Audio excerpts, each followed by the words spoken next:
ਜਦੋਂ इदां दी गल आउंदी आ, चाहे छोटे साहिबजादे जदों नवाब दी कचहरी दे विच पेश होए ते तुसी आपां सोच नहीं सकते। आपां कई वारी ना माड़ा जिहा चीची ते कुछ हो जावे तां फिर आपां सोचदे, क्योंकि अज मैनूं लगदा ठंड दी गल आउंदी आ ते मेरे ख्याल एक कंबल फिर दो कंबल, ते ਉਹ ਸਮਾਂ ਜਦੋਂ ਪੋਹ ਦਾ ਮਹੀਨਾ ਹੋਵੇ, ਉਹ ਬੱਚੇ ਜਿਹੜੇ ਆ ਉਹ ਇਹੋ ਜੀ ਥਾਟ ਪ੍ਰੋਸੈਸ ਰੱਖਦੇ ਹੋਣ, ਤੁਸੀਂ ਉਹਨਾਂ ਦਾ ਕੌਨਫੀਡੈਂਸ ਦਾ ਲੈਵਲ, ਅਸੀਂ ਸਿਰਫ ਛੁੱਟੀ ਕਰ ਲੈਂਦੇ ਆ, ਅਸੀਂ ਕਹਿੰਦੇ ਜੀ ਅੱਜ ਛੁੱਟੀ ਹੈ, ਲੇਕਿਨ ਆਉਣ ਵਾਲੇ ਸਮੇਂ ਦੇ ਵਿੱਚ ਇਹ ਸਾਰੇ ਸਕੂਲਾਂ ਦੇ ਵਿੱਚ, ਸਾਰੇ ਕਾਲਜਸ ਦੇ ਵਿੱਚ, ਚਾਹੇ ਉਹ ਪ੍ਰਾਈਵੇਟ ਹੋਣ ਚਾਹੇ ਉਹ ਸਰਕਾਰੀ ਹੋਣ, ਇਹ ਸਾਰਿਆਂ ਨੂੰ ਜਿਹੜਾ ਸਿੱਖਿਆ ਵਿਭਾਗ ਨੇ ਕਿਹਾ ਸੀ ਕਿ ਤੁਸੀਂ 1 ਘੰਟੇ ਦਾ ਆਪਣੇ ਆਪਣੇ ਸਕੂਲ ਦੇ ਵਿੱਚ, ਆਪਣੀ ਆਪਣੀ ਇੰਸਟੀਟਿਊਸ਼ਨ ਦੇ ਵਿੱਚ ਜਿਹੜਾ ਇੱਕ ਸਮਾਗਮ ਕਰੋ, ਤਾਂ ਕਿ ਇਹ ਜਿਹੜੀ ਏਡੀ ਵੱਡੀ ਸ਼ਹਾਦਤ ਹੋਈ ਆ, ਜਿਹਦੀ ਦੁਨੀਆ ਤੇ ਸ਼ਾਇਦ ਹੋਰ ਕੋਈ ਮਿਸਾਲ ਇਸ ਉਮਰ ਦੇ ਵਿੱਚ ਨਾ ਮਿਲਦੀ ਹੋਵੇ, ਇਹ ਆਪਾਂ ਆਪਣੇ ਬੱਚਿਆਂ ਨੂੰ ਜਿਹੜਾ ਉਹਨਾਂ ਤੱਕ ਪਹੁੰਚਾਈਏ।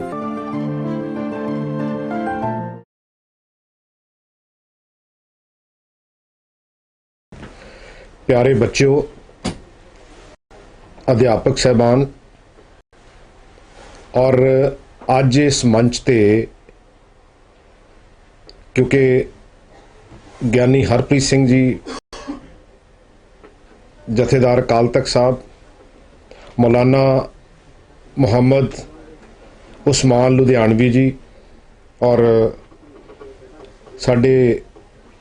सिख अलायंस तो परमपाल सिंह जी और सुखदेव सिंह जी और प्यारियां बच्चियां जड़ियां गुरजोत और तनीशा जी, इन्हां ने ज्ञानी जी ने तो हजे आपां नूं संदेश देना, लेकिन इन्हां दा मैं सारियां दा बहुत बहुत धन्नवाद करदा, क्योंकि जहन दे विच क्यों गल ये आई कि मैनूं लगदा कि जिहड़ी साडी नवीं पीढ़ी आ उन्हां लई ਇਹ ਜਿਹੜੀਆਂ ਸ਼ਹਾਦਤਾਂ ਹੋਈਆਂ, ਇਹ ਜਿਹੜੀ ਸੋਚ ਬਣੀ, ਸ਼ਾਇਦ ਇਦੋਂ ਵੱਡਾ ਰੋਲ ਮਾਡਲ ਕੋਈ ਨਾ ਹੋ ਸਕੇ। ਹਮੇਸ਼ਾ ਜਦੋਂ ਬੱਚਾ ਹੁੰਦਾ ਉਹ ਕਿਸੇ ਨਾ ਕਿਸੇ ਨੂੰ ਆਪਣੇ ਰੋਲ ਮਾਡਲ ਵੱਲ ਦੇਖ ਕੇ ਤਾਂ ਉੱਦਾਂ ਦੀ ਇਮੈਜੀਨੇਸ਼ਨ ਕਰਕੇ ਤਾਂ ਕਿਤੇ ਨਾ ਕਿਤੇ ਉਹਨਾਂ ਪੱਦਾਂ ਚਿੰਨ੍ਹਾਂ ਤੇ ਚੱਲਣ ਦੀ ਕੋਸ਼ਿਸ਼ ਕਰਦਾ। ਸੋ ਮੇਰੇ ਜ਼ਿਹਨ 'ਚ ਇੱਕੋ ਹੀ ਗੱਲ ਆਈ ਕਿ ਕਿਉਂ ਨਾ ਜਦੋਂ ਜਦੋਂ ਵੀ ਉਹਨਾਂ ਮਹਾਨ ਸ਼ਖਸੀਅਤਾਂ ਨੇ ਇਸ ਸਮਾਜ ਦੇ ਵਿੱਚ ਉਹਨਾਂ ਕੁਰੀਤੀਆਂ ਨੂੰ ਦੂਰ ਕਰਨ ਲਈ ਯੋਗਦਾਨ ਪਾਇਆ, ਉਹਨਾਂ ਦਾ ਸਮੇਂ-ਸਮੇਂ ਤੇ ਇਹਨਾਂ ਬੱਚਿਆਂ ਨੂੰ ਜਿਹੜਾ ਉਹਨਾਂ ਦੀ ਜਿਹੜੀ ਸੋਚ ਸੀ ਉਹਦੇ ਬਾਰੇ ਜਾਣੂ ਕਰਾਇਆ ਜਾਵੇ, ਔਰ ਉਹ ਇਹਨਾਂ ਰੋਲ ਮਾਡਲ ਤੋਂ ਕਿਤੇ ਨਾ ਕਿਤੇ ਸੇਧ ਲੈ ਕੇ ਆਪਣੀ ਜ਼ਿੰਦਗੀ ਦੇ ਵਿੱਚ ਉੱਦਾਂ ਦੀ ਸੋਚ ਜਿਹੜੀ ਆ ਉਹ ਪ੍ਰਵਿਰਤੀ ਜਿਹੜੀ ਆਵੇ। ਮੈਂ ਹਮੇਸ਼ਾ ਇਮੈਜਿਨ ਕਰਦਾ ਹੁੰਨਾ, ਕਿਉਂਕਿ ਅੱਜ ਕਈ ਗੱਲਾਂ ਕਹਿਣੀਆਂ ਜਾਂ ਆਪਾਂ ਇਹਨੂੰ ਇਹ ਸੋਚੀਏ ਵੀ ਇਹ ਸ਼ਾਇਦ ਕਹਾਣੀ ਸੀ, ਇਹ ਕਹਾਣੀ ਨਹੀਂ ਸੀ, ਇਹ ਅਸਲੀਅਤ ਸੀ। ਅਸੀਂ ਕਈ ਵਾਰੀ ਇਦਾਂ ਦੀ ਗੱਲ ਸੋਚ ਲੈਂਦੇ ਆ, ਕਿਉਂਕਿ ਉਹੋ ਜਿਹੀ ਔੜ ਅਵਸਥਾ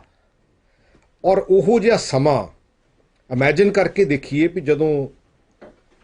ਕਿਉਂਕਿ ਇਹਨੂੰ ਆਪਾਂ ਇਸ ਜਿਹੜਾ 6 ਪੋਹ ਤੋਂ ਲੈ ਕੇ 13 ਪੋਹ ਤੱਕ ਦਾ ਸਮਾਂ ਆਪਾਂ ਉਹਨੂੰ ਸਫਰੇ ਸ਼ਹਾਦਤ ਦਾ ਨਾਂ ਜਿਹੜਾ ਉਹ ਦਿੰਨੇ ਆ, ਕਿਉਂਕਿ ਅਸੀਂ ਤਾਂ ਚਲੋ ਮੈਂ ਖੇਡਾਂ ਦੀ ਦੁਨੀਆ 'ਚੋਂ ਆਇਆ ਤੇ ਕਿਉਂਕਿ ਉਹਦੇ ਵਿੱਚ ਕੌਨਫੀਡੈਂਸ, ਉਹਦੇ ਵਿੱਚ ਕੈਲਕੂਲੇਸ਼ਨਸ, ਅੱਛਾ ਉਹਦੇ ਵਿੱਚ ਸਭ ਤੋਂ ਜਿਹੜੀ ਵੱਡੀ ਗੱਲ ਮੈਨੂੰ ਖੇਡਾਂ ਦੇ ਵਿੱਚ ਵੀ ਲੱਗਦੀ ਹੈ ਕਿ ਜੇ ਖਿਡਾਰੀ ਚੰਗਾ ਉਹ ਕਿਸੇ ਵੀ ਧਰਮ ਦਾ ਹੋਵੇ, ਕਿਸੇ ਵੀ ਜਾਤ ਦਾ ਹੋਵੇ, ਤੇ ਉਹ ਚੰਗਾ ਤੇ ਚੰਗਾ। ਅੱਛਾ ਇਹਦੇ ਵਿੱਚ ਚਾਹੇ ਆਪਾਂ ਦੀਵਾਨ ਟੋਡਰਮਲ ਜੀ ਦੀ ਗੱਲ ਕਰ ਲਈਏ, ਚਾਹੇ ਨਵਾਬ ਮਲੇਰਕੋਟਲਾ ਦੀ ਗੱਲ ਕਰ ਲਈਏ, ਚਾਹੇ ਬਾਬਾ ਮੋਤੀ ਰਾਮ ਮਹਿਰਾ ਜੀ ਦੀ ਗੱਲ ਕਰ ਲਈਏ, ਇੱਕ ਅਸਲੀ ਗੱਲ ਹੈ ਇਨਸਾਨੀਅਤ ਦੀ ਲੜਾਈ ਸੀਗੀ। ਉਹ ਇਨਸਾਨੀਅਤ ਦਾ ਧਰਮ ਜਿਹੜਾ ਆ, ਕਿਉਂਕਿ ਬਾਬੇ ਨਾਨਕ ਨੇ ਜਦੋਂ 1469 ਦੇ ਵਿੱਚ, ਕਿਉਂਕਿ ਉਸ ਸਮੇਂ ਵੀ ਮੈਨੂੰ ਕਦੀ ਕਦੀ ਐਂ ਲੱਗਦਾ ਹੁੰਦਾ ਅੱਜ ਦਾ ਸਮਾਂ ਵੀ ਤੇ ਉਦੋਂ ਦਾ ਸਮਾਂ ਵੀ ਕਿਤੇ ਨਾ ਕਿਤੇ ਮੇਲ ਜ਼ਰੂਰ ਖਾਂਦਾ। ਅੱਜ ਲਹਿਜ਼ਾ ਬਦਲ ਗਿਆ, ਅੱਜ ਰਿਸੋਰਸਸ ਬਦਲ ਗਏ, ਲੇਕਿਨ ਜਿਹੜਾ ਕਿਰਦਾਰ ਹੈ ਉਹਦੇ ਵਿੱਚ ਵੀ ਕਮੀ ਪੇਸ਼ੀ ਆਈ ਆ। ਅੱਜ ਸੱਚੀ ਗੱਲ ਹੈ, ਮੈਂ ਚਾਹੇ ਮੈਂ ਪੋਲਿਟਿਕਸ ਦੇ ਵਿੱਚ ਹਾਂ, ਮੈਂ ਨੌਕਰੀਆਂ ਵੀ ਕੀਤੀਆਂ, ਕਿਰਦਾਰ ਦੀ ਕਮੀ ਜਿਹੜੀ ਆ ਉਹ ਸਾਡੇ ਸਾਹਮਣੇ ਆਉਂਦੀ ਆ। ਕਿਉਂਕਿ ਮੈਨੂੰ ਬੱਚਿਓ ਦੁਨੀਆ ਤੇ ਉੱਤੇ ਜਾਣ ਦਾ ਮੌਕਾ ਮਿਲ ਗਿਆ, ਉਹ ਵੀ ਖੇਡਾਂ ਦੁਆਰਾ। ਜਿਹੜੀਆਂ ਚੰਗੀਆਂ ਕੌਮਾਂ ਜਿਨ੍ਹਾਂ ਦਾ ਕਿਰਦਾਰ ਉੱਚਾ ਤੇ ਸੁੱਚਾ, ਉਹ ਦੇਸ਼ ਜਾਂ ਸੂਬੇ ਜਿਹੜੇ ਆ ਉਹ ਹਮੇਸ਼ਾ ਜਿਹੜਾ ਆ ਉਹ ਤਰੱਕੀ ਕਰਦੇ ਆ। ਹੁਣ ਤਰੱਕੀ ਕੀ ਆ ਕਿ ਉਸ ਇਨਸਾਨੀਅਤ ਤੇ ਪਹਿਰਾ ਦੇਣਾ ਔਰ ਉਸ ਇਨਸਾਨੀਅਤ ਨੂੰ ਅੱਗੇ ਵਧਾਉਣਾ, ਇਹ ਬੇਸਿਕਲੀ ਸਾਡੇ ਗੁਰੂਆਂ ਦੀ ਫਿਲਾਸਫੀ ਆ। ਸੋ ਮੈਂ ਤਾਂ ਜਿੱਥੇ ਅੱਜ ਆਪਾਂ ਜਿਹੜਾ ਇਹ ਛੋਟੇ ਸਾਹਿਬਜ਼ਾਦਿਆਂ ਦੀ ਜਿਹੜੀ ਸ਼ਹਾਦਤ ਦੀ ਗੱਲ ਕੀਤੀ ਆ, ਕਿਉਂਕਿ ਮੈਨੂੰ ਤਾਂ ਜਿੰਨੀ ਕੁ ਗੱਲ ਸਮਝ ਆਉਂਦੀ ਆ, ਕਿਉਂਕਿ ਮੌਲਾਨਾ ਸਾਹਿਬ ਨੇ ਔਰ ਪਰਮਪਾਲ ਜੀ ਨੇ ਔਰ ਸੁਖਦੇਵ ਜੀ ਨੇ ਔਰ ਪਿਆਰੇ ਬੱਚਿਆਂ ਨੇ, ਕਿਉਂਕਿ ਇਹਨਾਂ ਦੀ ਸਮਝ ਮੇਰੇ ਨਾਲੋਂ ਕਿਤੇ ਜ਼ਿਆਦਾ ਆ। ਲੇਕਿਨ ਮੈਂ ਸਮਝਦਾ ਕਿ ਇਹ ਮੇਰਾ ਸਿਰਫ ਇੱਕ ਉਪਰਾਲਾ ਸੀ ਕਿ ਹਮੇਸ਼ਾ ਜਿਹੜੇ ਵੀ ਹੋਰ ਵੀ ਜਿਹੜੀਆਂ ਸ਼ਖਸੀਅਤਾਂ ਜਿਨ੍ਹਾਂ ਨੇ ਉਸ ਸਮੇਂ ਤੇ ਰੋਲ ਮਾਡਲ ਇਸ ਸੰਸਾਰ ਨੂੰ ਦਿੱਤੇ ਆ, ਅਸੀਂ ਸਿਰਫ ਛੁੱਟੀ ਕਰ ਲੈਂਦੇ ਆ। ਅਸੀਂ ਕਹਿੰਦੇ ਜੀ ਅੱਜ ਛੁੱਟੀ ਆ ਜੀ, ਲੇਕਿਨ ਆਉਣ ਵਾਲੇ ਸਮੇਂ ਦੇ ਵਿੱਚ ਇਹ 1 ਘੰਟੇ ਦਾ ਹਮੇਸ਼ਾ ਉਸ ਸ਼ਖਸੀਅਤ ਨੂੰ ਸ਼ਰਧਾਂਜਲੀ ਇਹ ਉਹਦੇ ਰੂਪ ਦੇ ਵਿੱਚ ਹੋਊਗੀ ਕਿ ਉਹਨਾਂ ਬੱਚਿਆਂ ਨੂੰ ਆਪਾਂ ਜਿਹੜਾ ਆ ਉਹ ਦੱਸੀਏ ਵੀ ਇਹਨਾਂ ਦਾ ਜ਼ਿੰਦਗੀ ਦੇ ਵਿੱਚ ਇਹਨਾਂ ਦਾ ਫਲਸਫਾ ਕੀ ਸੀ, ਇਹਨਾਂ ਦਾ ਰੋਲ ਕੀ ਸੀ, ਔਰ ਉਸ ਰੋਲ ਮਾਡਲ ਤੋਂ ਆਪਾਂ ਸੇਧ ਲੈ ਕੇ ਇਹ ਬੱਚੇ ਅੱਗੇ ਜਿਹੜਾ ਉਹ ਵਧਣਗੇ। ਔਰ ਮੈਂ ਕਿਉਂਕਿ ਜਦੋਂ ਇਦਾਂ ਦੀ ਗੱਲ ਆਉਂਦੀ ਆ, ਚਾਹੇ ਛੋਟੇ ਸਾਹਿਬਜ਼ਾਦੇ ਜਦੋਂ ਨਵਾਬ ਦੀ ਕਚਹਿਰੀ ਦੇ ਵਿੱਚ ਪੇਸ਼ ਹੋਏ,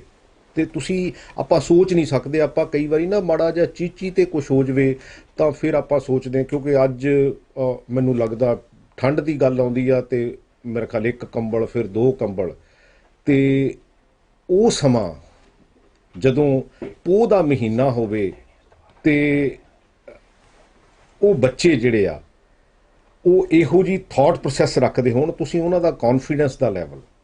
ਤੁਸੀਂ ਉਹਨਾਂ ਦੀ ਜਿਹੜੀ ਥਰਸਟ ਹੈ, ਉਹ ਜਿਹੜੀ ਉਹਨਾਂ ਦਾ ਜਜ਼ਬਾ, ਸ਼ਾਇਦ ਆਪਾਂ ਨੂੰ ਕਿਤੇ ਨਾ ਕਿਤੇ ਸਾਰਿਆਂ ਨੂੰ ਜਿਹੜਾ ਉਹ ਟੁੰਬਣ ਲਾ ਦੇਵੇ ਕਿ ਹਾਂ ਵੀ ਅਸੀਂ ਅੱਜ ਦੀ ਦੁਨੀਆ ਦੇ ਵਿੱਚ ਅਸੀਂ ਛੋਟੀ ਜੀ ਗੱਲ ਪਿੱਛੇ ਝੂਠ ਬੋਲਣ ਲੱਗ ਪੈਂਦੇ ਹਾਂ, ਅਸੀਂ ਛੋਟੀ ਜੀ ਗੱਲ ਪਿੱਛੇ ਕੰਪਰੋਮਾਈਜ਼ ਕਰ ਜਾਂਦੇ ਹਾਂ।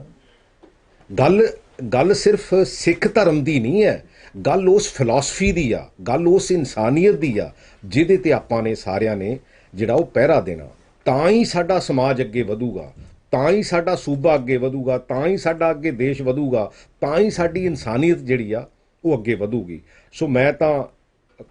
ਖਾਸ ਕਰਕੇ ਇਹਨਾਂ ਬੱਚਿਆਂ ਨੂੰ ਇਹੀ ਜਿਹੜੀ ਆ ਮੇਰੀ ਸੁਜੈਸ਼ਨ ਹੈ ਕਿ ਆਪਾਂ, ਕਿਉਂਕਿ ਇਹ ਸਾਰੇ ਸਕੂਲਾਂ ਦੇ ਵਿੱਚ, ਸਾਰੇ ਕਾਲਜਸ ਦੇ ਵਿੱਚ, ਚਾਹੇ ਉਹ ਪ੍ਰਾਈਵੇਟ ਹੋਣ ਚਾਹੇ ਉਹ ਸਰਕਾਰੀ ਹੋਣ, ਇਹ ਸਾਰਿਆਂ ਨੂੰ ਜਿਹੜਾ ਸਿੱਖਿਆ ਵਿਭਾਗ ਨੇ ਕਿਹਾ ਸੀ ਕਿ ਤੁਸੀਂ 1 ਘੰਟੇ ਦਾ ਆਪਣੇ ਸਕੂਲ ਦੇ ਵਿੱਚ, ਆਪਣੀ ਇੰਸਟੀਚਿਊਸ਼ਨ ਦੇ ਵਿੱਚ ਜਿਹੜਾ ਇੱਕ ਸਮਾਗਮ ਕਰੋ, ਤਾਂ ਕਿ ਇਹ ਜਿਹੜੀ ਏਡੀ ਵੱਡੀ ਸ਼ਹਾਦਤ ਹੋਈ ਆ, ਜਿਹਦੀ ਦੁਨੀਆ ਤੇ ਸ਼ਾਇਦ ਹੋਰ ਕੋਈ ਮਿਸਾਲ ਇਸ ਉਮਰ ਦੇ ਵਿੱਚ ਨਾ ਮਿਲਦੀ ਹੋਵੇ, ਇਹ ਆਪਾਂ ਆਪਣੇ ਬੱਚਿਆਂ ਨੂੰ ਜਿਹੜਾ ਉਹਨਾਂ ਤੱਕ ਪਹੁੰਚਾਈਏ। ਸੋ ਮੈਂ ਇਹਨਾਂ ਸਾਰੀਆਂ ਸ਼ਖਸੀਅਤਾਂ ਦਾ ਧੰਨਵਾਦ ਕਰਦਾ, ਔਰ ਖਾਸ ਕਰਕੇ ਮੌਲਾਨਾ ਸਾਹਿਬ ਦਾ ਔਰ ਜਥੇਦਾਰ ਹਰਪ੍ਰੀਤ ਸਿੰਘ ਜੀ ਦਾ, ਔਰ ਖਾਸ ਕਰਕੇ ਸਾਡੇ ਪਰਮਪਾਲ ਜੀ ਔਰ ਸੁਖਦੇਵ ਜੀ ਔਰ ਇਹਨਾਂ ਬੱਚਿਆਂ ਨੇ ਜਿਨ੍ਹਾਂ ਨੇ ਸਾਨੂੰ ਉਸ ਇਤਿਹਾਸ ਤੋਂ ਜਾਣੂ ਕਰਾਇਆ। ਮੈਂ ਇਹਨਾਂ ਸਾਰਿਆਂ ਦਾ ਸਿੱਖਿਆ ਵਿਭਾਗ ਵੱਲੋਂ, ਪੰਜਾਬ ਸਰਕਾਰ ਵੱਲੋਂ ਜਿਹੜਾ ਉਹ ਧੰਨਵਾਦ ਕਰਦਾ। ਵਾਹਿਗੁਰੂ ਜੀ ਕਾ ਖਾਲਸਾ, ਵਾਹਿਗੁਰੂ ਜੀ ਕੀ ਫਤਿਹ।